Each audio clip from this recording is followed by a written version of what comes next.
ആറന്മുളയിൽ IT പാർക്കല്ല ഭൂമി കച്ചവടമാണ് സ്വകാര്യ കമ്പനിയുടെ ലക്ഷ്യമെന്ന സമരസമിതി. ഹരിത ട്രിബ്യൂണൽ, സുപ്രീം കോടതി എന്നിവയുടെ വിധികൾ മറികടന്നു പോകാൻ കഴിയില്ല. പദ്ധതിക്ക് അനുകൂലമായി സർക്കാർ നീങ്ങിയാൽ ചെറുക്കുമെന്നും സമരസമിതി നേതൃത്വം വ്യക്തമാക്കുന്നു. വിഷയം പാർട്ടിയിൽ ചർച്ച ചെയ്യുമെന്നാണ് CPMന്റെ വിശദീകരണം.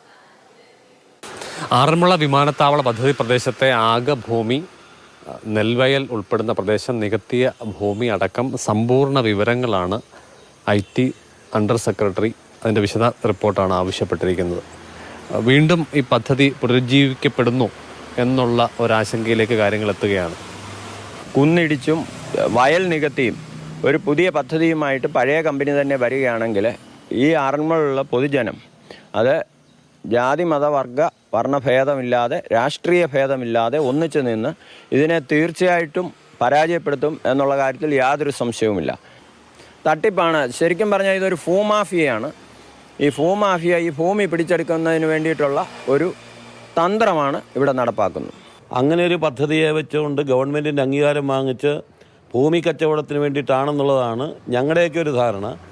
CPMൻ്റെ ജില്ലാ കമ്മിറ്റി ഞങ്ങൾ നേതാക്കന്മാരുടെ സാന്നിധ്യത്തിൽ, സ്റ്റേറ്റ് കമ്മിറ്റിയുടെ സാന്നിധ്യത്തിൽ കൂടി ചർച്ച ചെയ്തിട്ട് അതിനെ സംബന്ധിച്ചൊരു വ്യക്തമായിട്ടുള്ള അഭിപ്രായം പറയാം എന്നുള്ളതാണ്. മാലക്കര മുതൽ നാരങ്ങാളം വരെ നീണ്ടു നിൽക്കുന്ന ഒരു 3000 ഏക്കറാണ് ആറന്മുള പുഞ്ച എന്ന് പറയുന്നത്. അതിനകത്ത് ഇപ്പം തന്നെ 49 ഏക്കർ അനധികൃതമായിട്ട് മണ്ണിട്ടപ്പം ഏകദേശം 200ഓളം ഏക്കർ സ്ഥലം വെള്ളക്കെട്ടായി മാറിക്കഴിഞ്ഞു. ഇത് ഒരു IT പാർക്കിനുമല്ല. IT പാർക്കിനാണെങ്കിൽ 40 ഏക്കർ സ്ഥലം ഒരുമിച്ച് കരഭൂമി അക്വയർ ചെയ്ത് ചെയ്യാവുന്നതേ ഉള്ളൂ. യാതൊരു സംശയവുമില്ല ഇത് ഒരു പ്രകൃതിയെ നശിപ്പിക്കാനുള്ളൊരു കടന്നുകയറ്റവും ഒരു ഭൂമാഫിയയുടെ ഇതുമാണ്. അത് രാഷ്ട്രീയങ്ങൾക്ക് അതീതമായി ഞങ്ങൾ അനുവദിക്കത്തില്ല എന്നുള്ളതാണ് ശരിയായ കാര്യം.